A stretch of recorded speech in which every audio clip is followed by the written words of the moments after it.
Shalom Aleichem, Rabbi Kovacs here, and Mishnah Yomi continues in chapter 2 of Bava Batra, Mishnayot 11:12. Marchikin et ilan min bor. We have to distance a tree from somebody's pit. The bore was commonly used to fill with water for irrigation. Esrim v'chamesh amma. It has to be 25 amma away. V'haruv, if it's a carob tree of a shikma, a sycamore tree, chamishim amma. Has to be 50 amma. These trees have much larger root structures. And this is Bain Milmola. This also applies if one field is above. For instance, the field with the tree is at a higher elevation, Bain Minitzad, or even if it's from the side. If they're on the same level, the roots obviously can still go underground and enter the pit. And even if the tree is on a lower level, the roots can go sideways and be underneath the floor of the pit and weaken it that way. We actually saw the very last Mishnah in Bava Metzia spoke about a situation where there was one property at a higher elevation than the other, and there was things growing in the middle on the wall in between them, the vertical surface separating them. So that was a little review of the last Mishnah in Bava Metzia. So a similar situation here with the tree roots.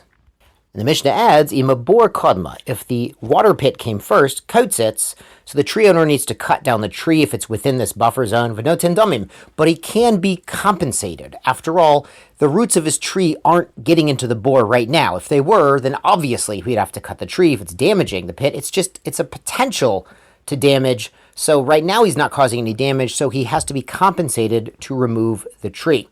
Im ilon kodam, if the tree came first, lo yakuts. He doesn't have to cut it. This is a situation, of course, where the roots aren't causing damage right now. If they are, he would have to cut those back.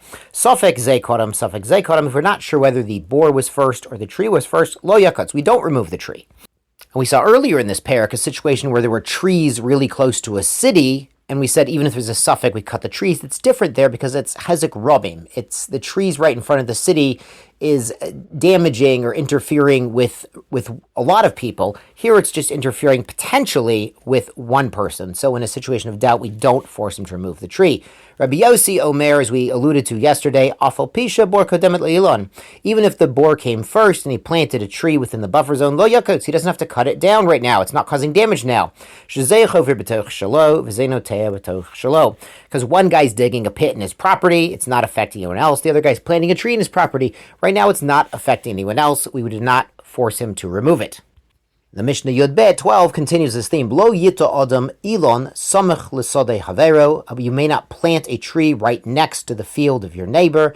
Elim ken cherchik mimenu arba amot, unless you distance it from the border 4 amot. Echad gefanim, whether he's planting geffen, vines, grapevines, which are called trees, echad kol ilan, or it's any old tree. With grapevines, they used to need 4 amot of space around the vines. When you're harvesting, they would bring a wagon pulled by an ox and throw all the grapes in there, so you need a bit of space. By other trees also, sometimes they would plow around the roots to aerate the roots, so you need some space there. And if the tree is really right next to your friend's property, then your plowing or your harvesting is going to be trampling on the neighbor's property. That's what we're trying to avoid.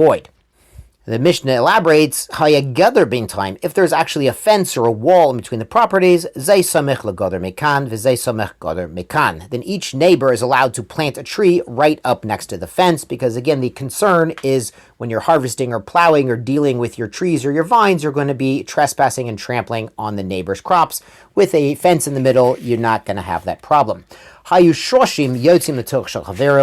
roots from your tree are starting to grow into your neighbor's property, mamik shlosha tefachim, the neighbor is allowed to go down 3 tefach and cut all the roots. So they do not hold up his plowing. Plowing is typically done to a depth of 3 tefachim for grain growing purposes. So if the roots start growing in there, he's allowed to cut them off if they're going to interfere with plowing. Hayahofer bor, if he's digging an irrigation pit, or siach, uma'ira, or these trenches or covered pits for irrigation, kotzitz v'yored, he's allowed to cut and go down as deep as he needs, aitzim shalo, and he's allowed to keep the wood from the roots that he cuts.